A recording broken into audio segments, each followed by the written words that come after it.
Cuando un vecino o vecina del área metropolitana de Valencia tira sus residuos orgánicos en su bolsa compostable al contenedor marrón, tras un proceso obtenemos el compost.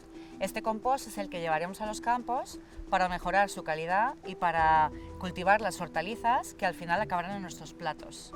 Este es sin duda un ejemplo paradigmático sobre cómo el reciclaje puede ayudar al medio ambiente y en este caso de la materia orgánica a nuestra propia alimentación.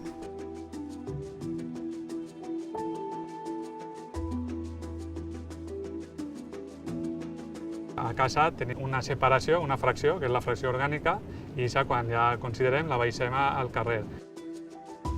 Al carrer, aquesta fracció orgànica, n'hi ha que depositar-la al contenidor marró i té que anar a soles matèria orgànica, no hauria de portar un altre tipus de fracció. Aleshores, el camió que arreplega el contenidor marró no arreplega a 3 contenidors, no n'hi ha una mescla de fraccions. El camió, quan fa la seva ruta i està ple, ve així a la planta de tractament de residus de Los Hornillos, que gestiona la Entre, i en aquesta planta es buida en un fosso diferenciat de 3 tipus de residus que arriben així, com és el contenidor gris. Primer se fa una valorització de residus, se separa manualment tot allò que puga molestar el procés posterior. Després d'aquesta separació manual passa per un tròmel i va donant voltes. Aleshores, tota la matèria orgànica i les bolses se van obrint i la matèria orgànica, el 90% té aquesta dimensió i va colant per ahí. Tot el que ha passat per forats va als túnels de compostatge. Per el camí n'hi ha una separació també magnètica per si s'han colat llandes o tapons o qualsevol cosa metàl·lica.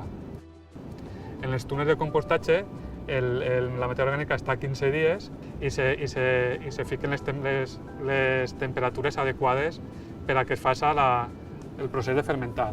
Després dels 15 dies es buida el túnel i passa a la maduració. Quan ja ha passat els 45 dies de tractament, que ja tenim el compost, el que fem és ja fer-li una separació ja de qualitat per a llevar-li tots els impropis que han quedat dins. Són els plastiquets que han colat però que no han compostat, els taps de suro o els metàl·lics o la llanda que no s'ha separat abans, i ja obtenem un producte d'una qualitat perfecta per aplicar al camp.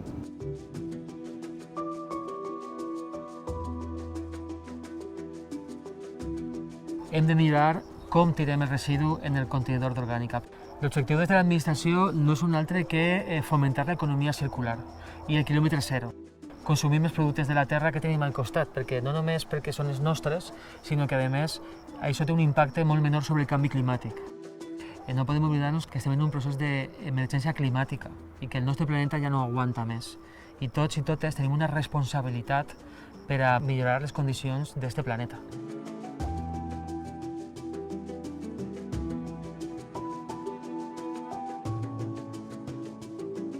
Tenim una obligació de reciclar, de tirar-ho al contenidor adequat.